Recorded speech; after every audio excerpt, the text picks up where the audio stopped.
Good morning, Pathfinders. Is anyone else really cold? Well, our session today is called The Big Freeze, and it has been freezing. I don't think we could have timed it better, could we? Has anyone had a really windy day where they are? Well, I'm definitely freezing in my house today because I don't have any heating. So I was quite glad of the excuse to wear the hat and scarf this morning. I'm all wrapped up and ready for our nature session. A big welcome along if you're watching live or on catch up. I'm really glad you're here. My name's Kirsty, if I haven't met you before, but I know lots of you. I know very well already. Shall we see who's tuning in today? Let's do a few shout outs.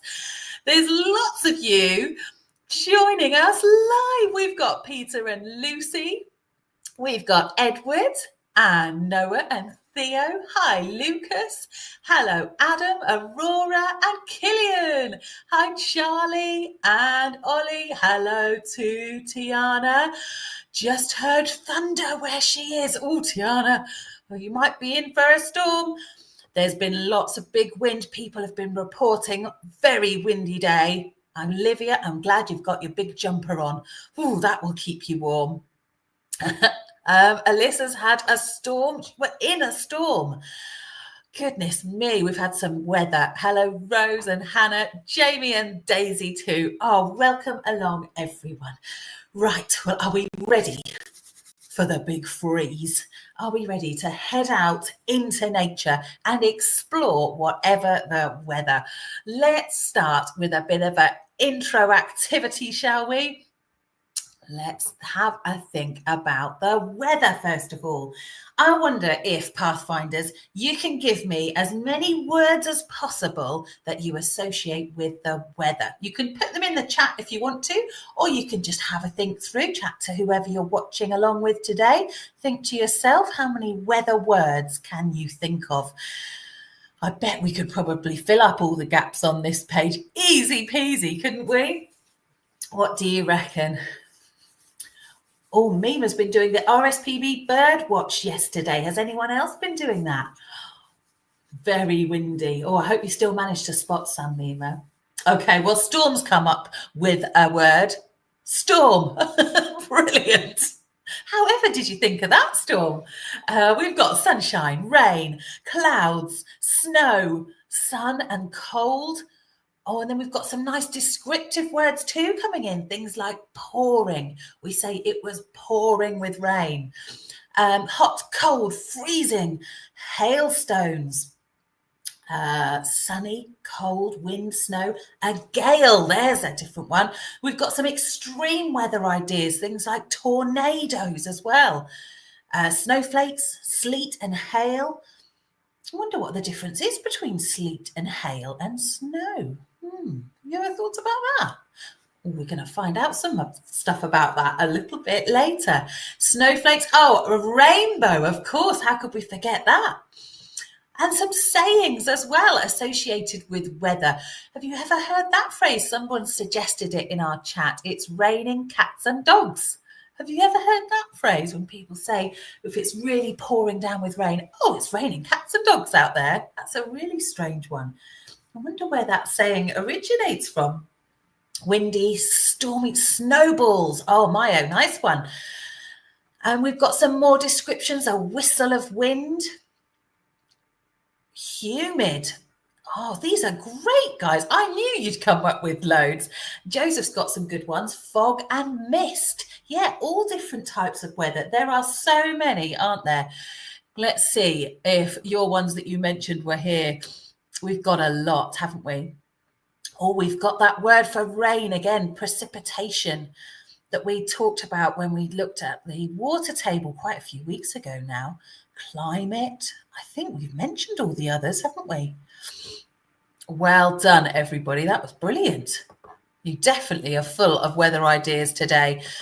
Well, let's have a think about why we get different types of weather. Why some places in the world are colder than other places, generally all year round. I mean, we have quite a mix of seasons in the UK, don't we? But other places, it doesn't ever get really warm or it doesn't ever get really cold. So think about the earth.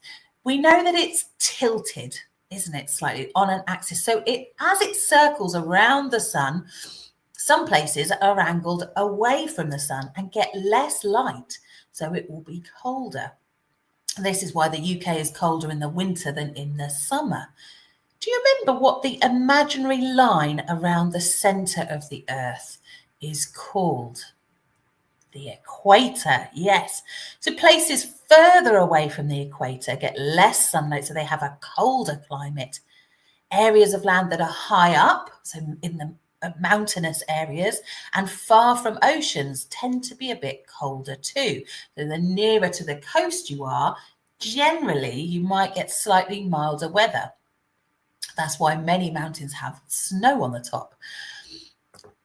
Let's have a think back to that water table. We've got a little picture here that kind of shows it. We looked at this when we were exploring. I can't remember which one that was, but we've had a look at the water table before, and we even made a Scraptastic creation of it. Do you remember what happens in that water cycle? We've got some arrows there to help us. So think about as that water evaporates, it condenses and it falls as precipitation, which describes any sort of kind of rainfall, snowfall. When the temperature in the atmosphere is below zero, that precipitation falls as not rain, but snow. So what is snow? What's it made of? Yeah, it's made of water. It's water vapor that freezes and makes tiny ice crystals. They bump into each other, and I can just imagine them up in the clouds, all kind of bumping into each other and joining together and getting stuck together and become beautiful snowflakes. If enough crystals stick together, they become heavy and heavier and heavier, and then will eventually fall from the clouds. And that's when we get our snowfall. Every snowflake is different, but they all have 6 sides. We've got a nice close-up photo there of some. Snow can be wet or dry. Snowflakes that fall through dry, cooler air will become really small and powdery. Has anyone had snow this year so far? This dry snow doesn't really stick together very easily. It's good for things like skiing, but it can drift easily. So it kind of repels each other. It doesn't really stick together. Not great for building snowmen. If the temperature in the atmosphere is a little bit warmer, the snowflakes will melt at the edges. They'll join up and make bigger, heavier flakes. And this kind of wet snow, we'd call it, sticks together easily. Now that's the snow we want for building snow people. So we've got another picture here, guys. These are hailstones. They're a type of precipitation that falls as solid pieces of ice. Anyone had hailstones where they are? Hailstones or hail are made when warm air pushes the raindrops up into the cloud areas of the atmosphere. They're thrown up inside a thundercloud. They freeze and join up with other cold drops of water. So they get bigger and bigger until they reach the top of the cloud where there's no more wind, and no more wind means they fall, sometimes at 90 miles an hour, and fall so quickly they bounce off the ground. We had hail where I live a couple of weeks ago, and it was crazy watching it all bounce as it hit the ground. Tiny bit of snow, Alyssa, and she got some hailstones as well. Lots of snow in Yorkshire, says Mima. And Alba had hail yesterday. We have had some big weather, haven't we?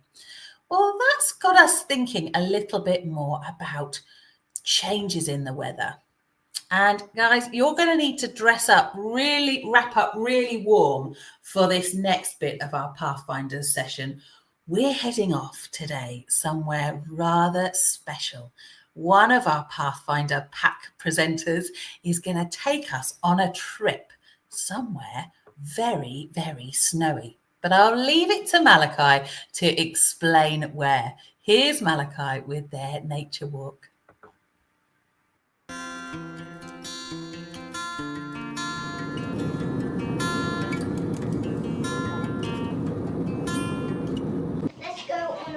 Pathfinder's wall. First we have to get dressed in warm clothes because it's really cold outside. First, a layer of wool. Now we're ready to go outside.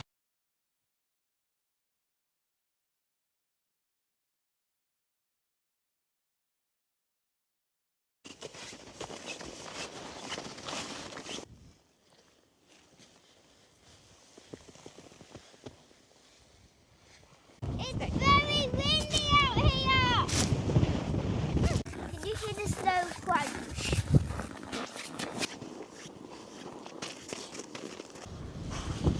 Here are some animal tracks. Could you hear this bird? These are reindeer tracks. Here's a reindeer poop. This is where we dry fish. Can you see the mountains with snow behind me? Look, sand is so solid. Look, can you hear the seaweed crunch? It's frozen because it's fresh water. It's half past 2 and look how dark it is.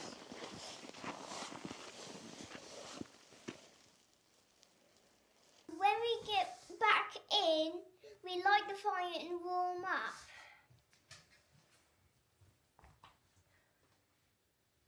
It's already 3 o'clock and it's already dark. Can you see the green of the northern lights?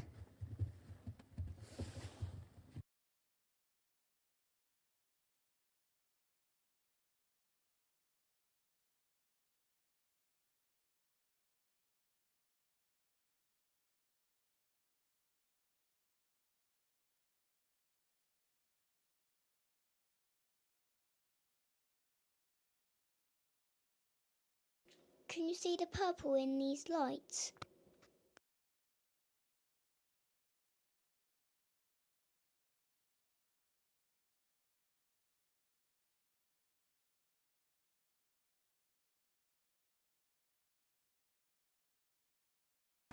Oh, how wonderful. Malachi, I think we wanted to stay there all day with you. That was awesome. I can't believe you got to see the Northern Lights and so clearly. And wow, 3 o'clock in the afternoon and how dark it was. That was a really special treat. A big thank you from all us Pathfinders to you, Malachi. We loved going to Norway with you. Thank you for making such a wonderful video for us all to enjoy. Rose wants to go and live there. She's decided. I think it looks pretty magical place, but definitely you need to wrap up warm. Thanks for giving us your tips on wrapping up warm, Malachi. We'll know if we ever get to go there to be prepared. Right, well, that brings us on, Pathfinders, to our spot of the week this week. And you're going to need to keep spotting all week because it's quite a big spot of the week this week. Let's take a look. Hi, Pathfinders. Well, not even Winnie wants to go outside today. It's really, really rainy and windy here. What's the weather like where you are? It's time for our spot of the week. This week, you'll need to be spotting every day. Keep a weather journal. See what the weather's like each day of the week. And then have a look at it at the end of the week and see just how dramatically the weather changed. I'm going to take a photo each day of the week from the same spot to see how the weather has changed and keep a record of it. We can fill in our weather journals too. You'll find these in your Pathfinder's Scrapbook pack. And when you're done, you can add your weather chart to your Pathfinder Scrapbook. Have fun, everyone! So there's our spot of the week, so keep an eye on the weather. It'll be so interesting to see how the weather has been different all across the country or wherever you are watching Pathfinders, and maybe how much it changes. It might not change very much. You might have a wet and windy week all week, or you might get those little pockets of winter sunshine. Well, let's head back outside with another Pathfinder Pack presenter. This time we're going to join Erin. Now, at this time of year, it can feel like nature is just sleeping and it's far too cold and freezing to go out and explore. Well, Erin is here today to show us that there's still plenty to discover. Let's see what she got up to.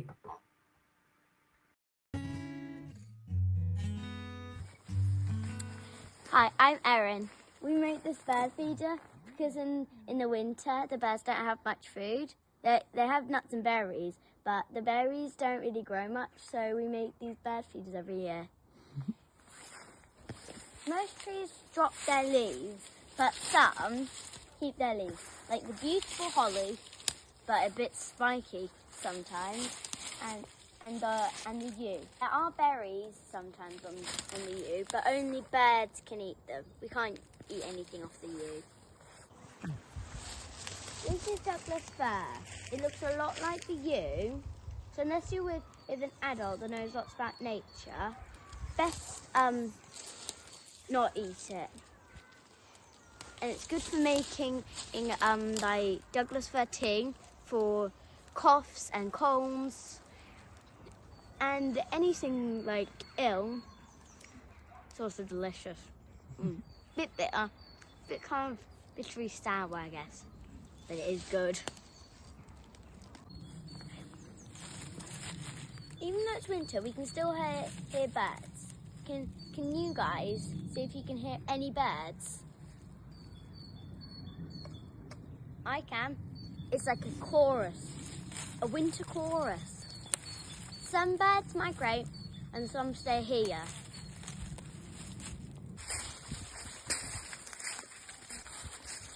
Hi. This is a bramble. There's not much to forage in the winter. Most animals will say the same as well. If you can ever talk to a chipmunk, very unlikely. We can still forage stuff. These delicious brambles. Look, they're really nice. Bit bitter. Do you want to show us where they grow? See here? So they're the little leaf shoots. And they taste delicious. Completely edible. Mmm. Green up the world! Even though it's like winter, there's still signs that spring is coming. Look at these sprouts. I always think these look like mini little cabbages or something. You could call them fairy cabbages. You can tell spring's on its way because the hazel buds are swelling. These are growing. Spring is coming very soon, people. And that's the weather forecast for today. So I really like mud. In the winter, sometimes it's like frozen, so you can skate on it like skate. So my favorite thing about winter, my inner pie is eating snow. This is a fairy den, we think, and it really looks like a fairy den. Very much nested here in the summer.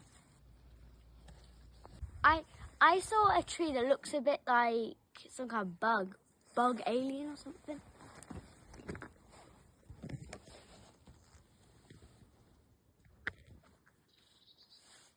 We're reading a nice wintry book, The Snow Girl.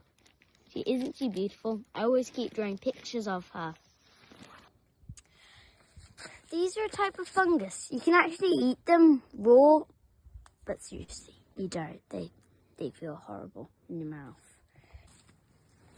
These are called jelly ears, and have you ever heard that book about that giant and that little girl? We always think they look a bit like that, don't we? Oh, the BFG's ears? Yeah.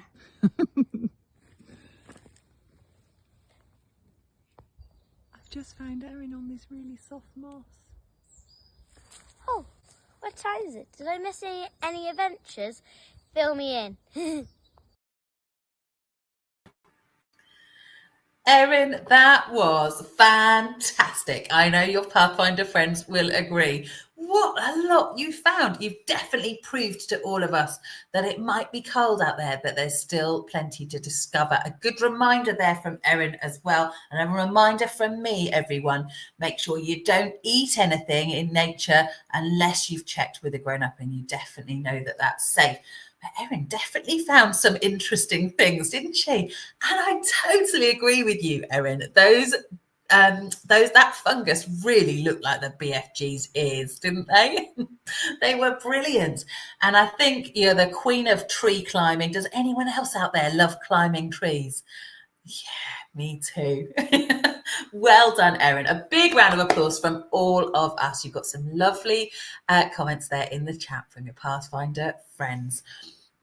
Right then, everyone, shall we head on into the weather? Are we feeling brave enough? Right, things are going to get chilly again as we learn some more about the changes in our weather. Let's have a little look at this map. We recognise that? The UK, and it can be divided into 4 main climate zones, which are shown on the map. Each one we've got a colour-coded, a different colour. The northwest, the northeast, the southwest, and the southeast. Can you work out which is which? You can use the compass to help us. So which colour is the northwest of the UK? Which colour is the northeast? Which colour is the southwest and the southeast? Have we worked that out? So the north ones are going to be up, the south ones are going to be down. Use that compass to work out which is west and east. And maybe think about which one you live in. Or maybe you live right on one of those dividing lines. I'm in Wales, so I'm definitely south west. I'm in that orange section. I wonder which colour you're in. Let's have a look. There we are, marked on there. The northwest is the purple. Then we've got the northeast, the red. The southwest is the orange. The southeast is the yellow. We've got a mixture. We're all over the place. Southeast, southwest. Lots of us in the south. Emma says purple is the northwest. Hannah's up in Scotland. And Bailey's southwest too, in the orange. So let's have a think about what those different weather zones mean for us in terms of weather. And this isn't completely accurate in that you wouldn't cross that line and suddenly the weather would be dramatically different. But they've more or less summarised what the weather is like in each of those zones. And we can see from that snazzy looking graph there what's going on. Does anyone else like a graph? I really like doing graphs. We've got 2 different kind of graphs on that one picture. We've got all those bars that are coloured blue, and that's showing the precipitation, which we know is anything that falls from the sky, our rain and snow and hail. That's our precipitation. And you can see it's sort of all different amounts, isn't it? Depending on the month of the year. If you look along the bottom of that graph, we can see the months of the year in their letters. January, February, March, April. Each one's letter is there at the bottom. Let's have a look at the month that we're in now. So this is for the southwest. And the month that we're in now, January, well, look how high up that blue line goes. We're going to have the most rain that we have here in the southwest in January. Ugh, that explains a lot, doesn't it? And then we've got that red line on the graph as well, and that's showing us the temperature. So we can see how much it changes throughout the year. It shoots right up in those summer months, doesn't it? But unfortunately, let's look at where we are now, January. Yeah, it's the coldest it's going to be. 4 degrees is our average temperature. Let's have a look at some other graphs. Now, I know we can't see these all that clearly, but we'll try and just look in general at each one. I know you can't see exact numbers, but can you tell from looking at those blue bars which region has the most rainfall? Is it the southwest, the southeast, the northwest, or the northeast? So just looking at the blue bars, can you tell which one's rainfall is generally highest? The northwest, yep, Storm, you're right, is very, very rainy. Look at that. Everyone's agreeing. It is. It's got to be, hasn't it? Look at those blue bars on the northwest. Does anyone live all the way up there? So they get the most rainfall.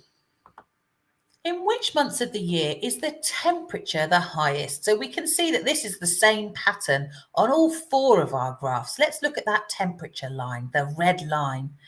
And we can see in all of them, it does that same movement. So which months of the year is it the highest? Well, we can't quite see, but we know, don't we? It's those summer months. It's the June, July and August through the summer. Spot on.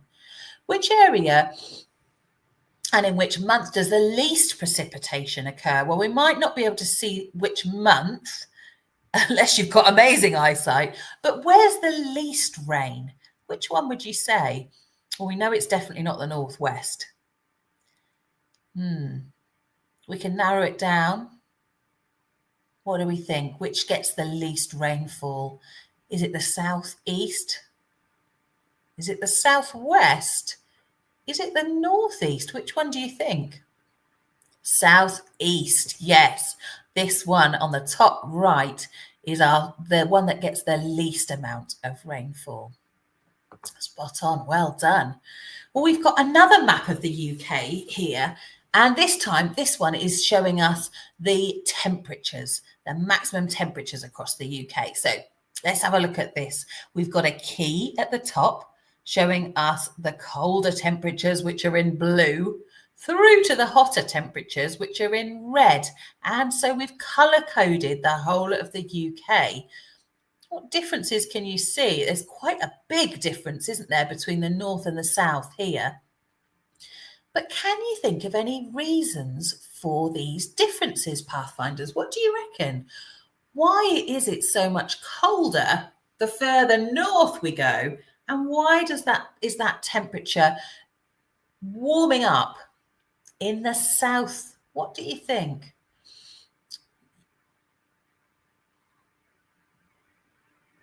North is colder, south is hotter, spot on, yeah. What do you think the reasons for that might be? Have a little think. I'll give you a bit of thinking time.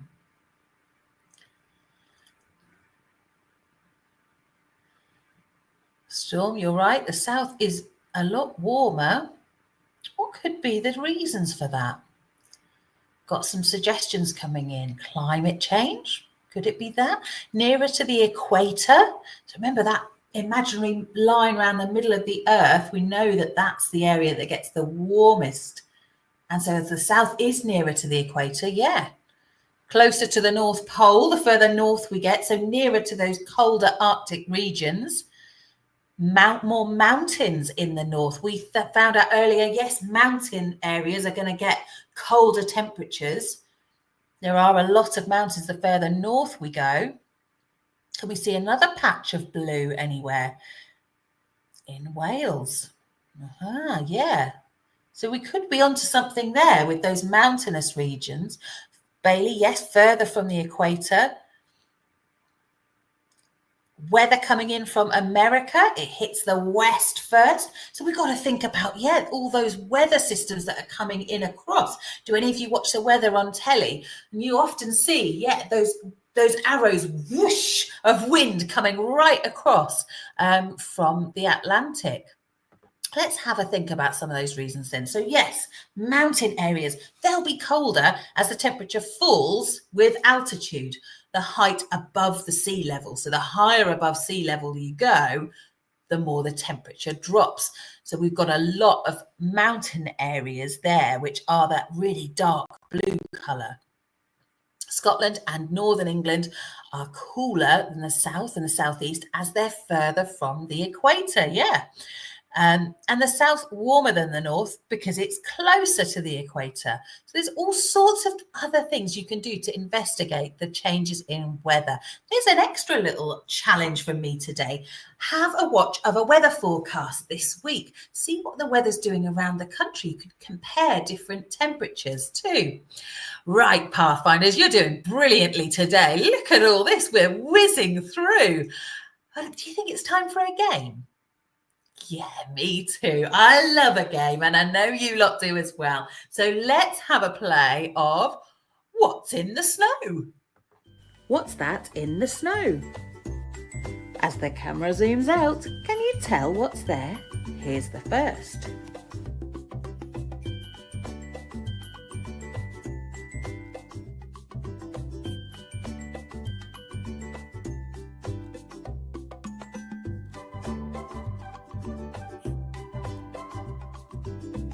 It's a pine cone.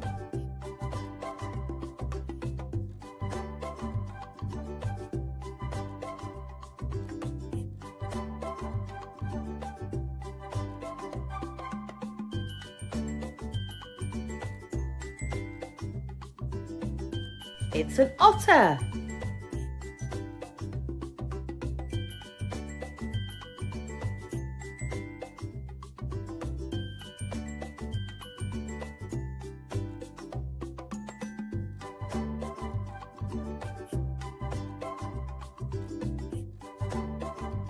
Some holly leaves.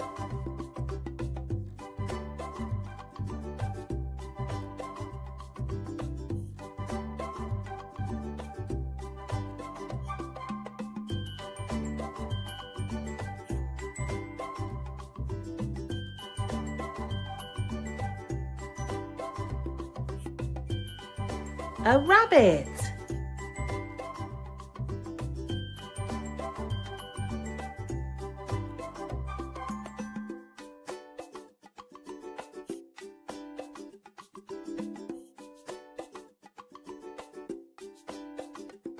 A snowy owl. How did you get on, Pathfinders? You seem to get lots of them right. Some of you guessed that otter really quickly. Well done. Right then, everyone, I reckon it's time we headed over to Creative Corner. What do you think? Let's see what's in store today.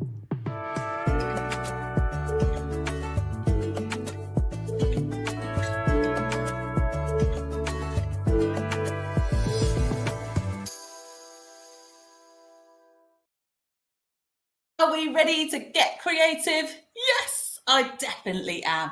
Right then, well, we can see the Creative Corner wall is slightly growing, isn't it? We're getting there.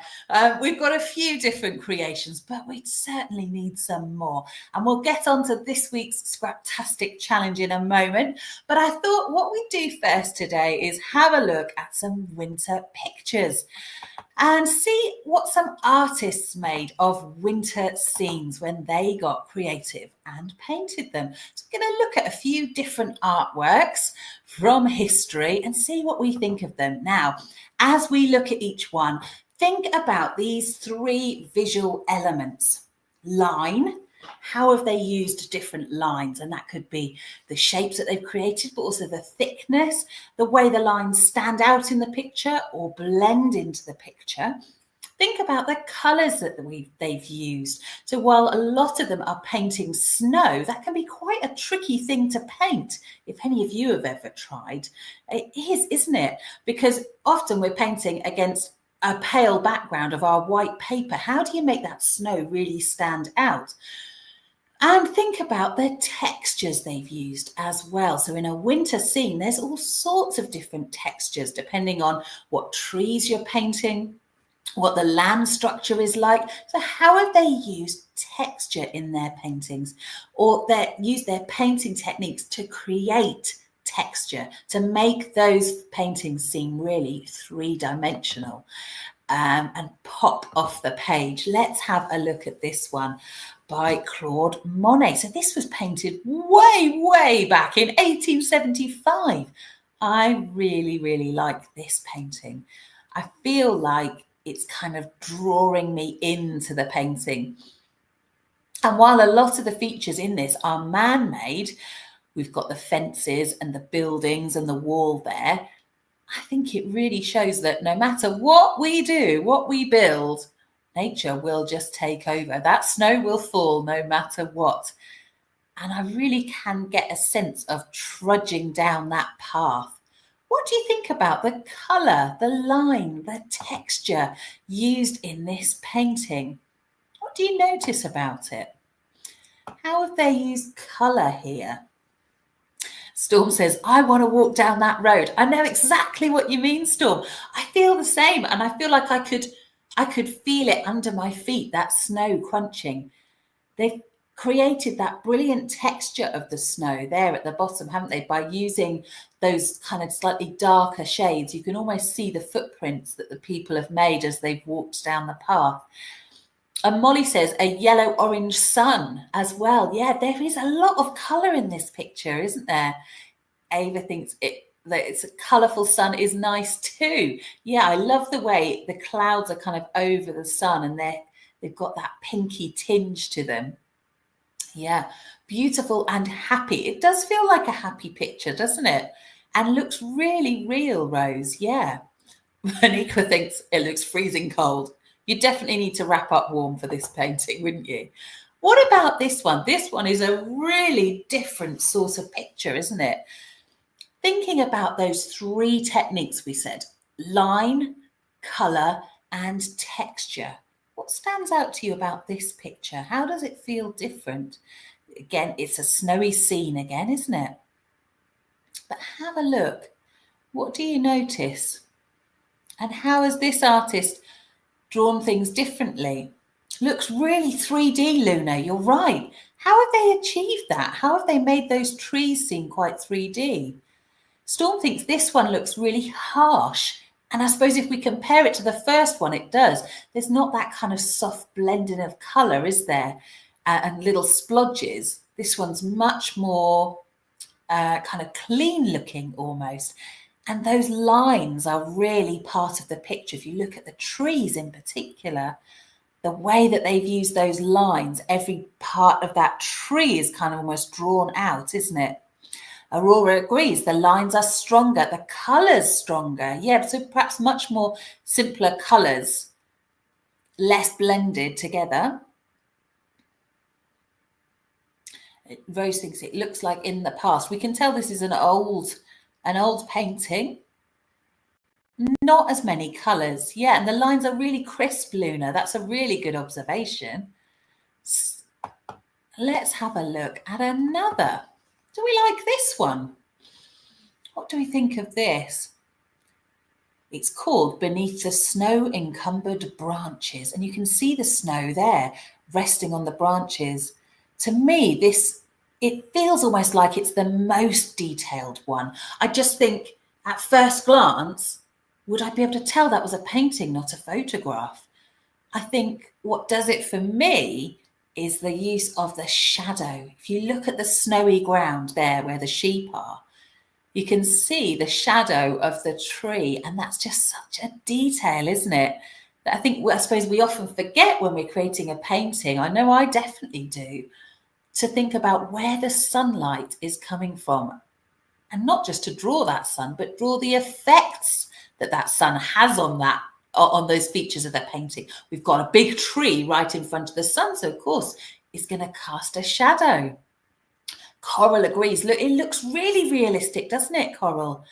And Anikra says, yes, it looks like a mixture of different weather. It does, doesn't it? I think that I get the feeling that snow might melt with that golden sunshine that's behind the trees. Aurora says the colours are warmer. Yeah, a lot warmer in this one. We've lost those kind of bluey tones, haven't we, from the last two?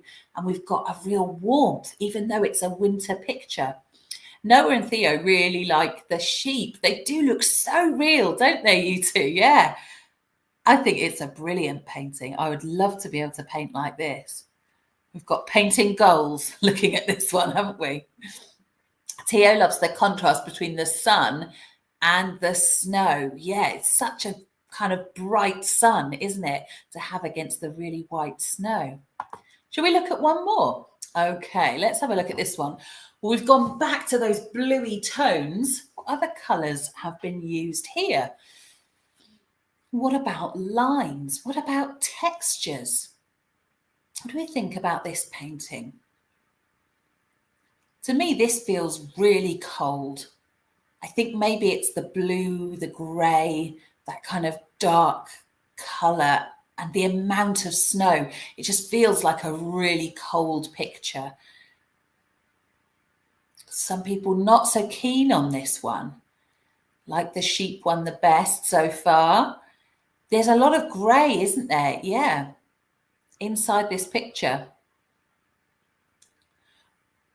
Oh, we're getting live weather updates from Myla. It just started sleeting outside her house. Doesn't have a lot of detail, Khadija. Yeah, it doesn't massively, does it?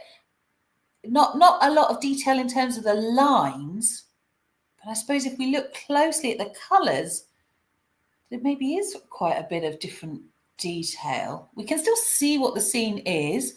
Vinny says this is Norway. It does have a feel of that, doesn't it? Ava doesn't like the red colour of the house. It makes that house stand out, doesn't it? And that's a kind of a focal point, almost like that's the goal, to reach that warmer house. It's more blurry. Yeah, so the lines are a lot less clean, particularly if we compare it to the second one where the lines were very, very accurate and really stood out. These ones' lines are softer, aren't they? Molly thinks looks like a swimming pool. Oh, I don't think I'd want to dive in there, Molly. This one's your favourite one. Me and Mummy don't really like it, says Eve. More lines and dark colours, says Aniqua. Yeah, this is an interesting one, isn't it? So have a look at all four then. Which one was your favourite? And can you say why that one was your favourite? And you don't need to necessarily type it in the chat. Just have a think about it if you like, or something to chat about later with your family, and have a think about which ones you all prefer. If you had to have one of these up in your house, which one would you pick? It's a tricky choice, isn't it? Oh, I do really like the one with the sheep because I think I'm just amazed by it. But I think my favourite for creating an atmosphere is probably the first one, because I think that's the painting I'd want to be in. It's always nice to imagine yourself in a painting. Storm thinks number 3. It looks like a photo and she loves the sun casting the shadows and the fluffy sheep. Coral likes number 1. Emma says her favourite's number 3 as well because of the sheep and the sunset. Oh, lots of you are voting for number 3. Atlas thinks that as well. A cool background and the animals and the sunshine. Atlas loves those.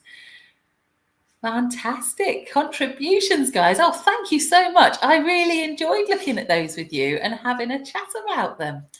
Right, well, let's do just that, shall we? As it's freezing out there, let's brighten up our homes with some artwork, shall we? Let's see if we can bring on a new Scraptastic challenge for this week. Oh, hang on a minute. But before we do, hold your horses, Kirsty. I got a bit excited there, didn't I? Before we do our new Scraptastic challenge, we got to look at last week's. We got to see what all of you lot have been up to since I saw you last. Right then, let's check out the Pathfinder's Scraptastic creations.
When you go inside, there's some bears at the entrance, 2 pellets on both sides, some water, seeds, some security cameras.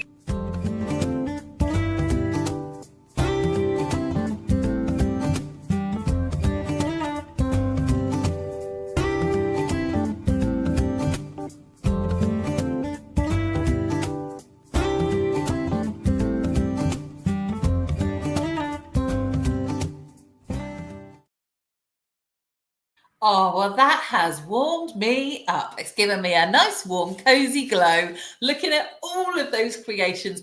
And I just love it. I know I say this all the time, Pathfinders, but I love that we all come together on a Monday and we talk about all our ideas and we learn some new things and we explore nature in our videos. And then we all go off in the week and create all these brilliant things. I love the fact there's Pathfinders all over the world, all over the UK, all doing the same things and exploring and loving nature. Right, talking of which, let's bring a bit of nature into our homes with another Scraptastic challenge. Here's your one for this week. It's time to be Scraptastic. For this week's Scraptastic creation, I'm making some winter-themed paper chains. Here's what you'll need: some scrap paper, glue or sticky tape, a pencil, scissors, and some colouring pencils or pens. Start by cutting your paper into strips of roughly the same size. Then it's time to get creative and add your winter-themed designs. Next, I need to add some colour. That's much better. And now to make the paper chains. Make each one into a loop and then add the next loop through the middle and add the next one. Keep doing this until you've made your paper chain, which will look something like this. I wonder how long yours will be. Have fun, Pathfinders! Well, here it is, my paper chain, and it's not got much longer. I think I need to work on this, but it will definitely add a little bit of colour to our creative corner. I'll have to find a way to attach it up there for next week. So there's a little Scraptastic challenge for you. Create a winter-themed paper chain, and it's up to you how you decorate it. You could have pictures of owls and foxes and snowmen. You might want to decorate it with holly leaves or snow, all sorts of different ideas. I hope you have fun doing that. But as always, Pathfinders, it is up to you. You don't have to do a paper chain. That's just an idea of a Scraptastic challenge. If you fancy creating a wintry picture of any sort, we'd love to see it. Maybe you'll get really creative and do a winter story or a poem. I always love seeing whatever you share. Feel free to share your scrapbook updates too, or even your weather journals from this week for your spot of the week. How do we upload? Some people are asking. So to get it in the sharing video, it needs to go onto our sharing post in our Facebook group, Twinkle Home Educators Facebook group, not the page, but the actual group where you can post and comment in there. So if you're not a member, I'll drop the link in the chat for you. Make sure you're joined up, and then you'll see from me, Kirsty Twinkle, a sharing post each week. And this one will be the big freeze sharing post to add your things from this week. If you fall a week behind or you're on catch up, you can share them at any time. Just pop them on the sharing post for the current week, so that I don't miss any. Okay, right then, gang, I think we're bringing things to an end. It's been a lovely way to spend a morning. I've loved seeing all of you again. I'll catch up with you all later in the week for the Magic Suitcase, those of you that are joining for that. And the rest of you I'll see next week for Pathfinders. Have a brilliant week. Don't get too cold. And I'll see you again really soon. Bye, Pathfinders. A cold mist is in the air. There's frost upon the ground. Winter has arrived and there's so much to be found. So go in search of nature and tread new paths with care. Nature might be sleeping, but its signs are everywhere. See you soon, Pathfinders.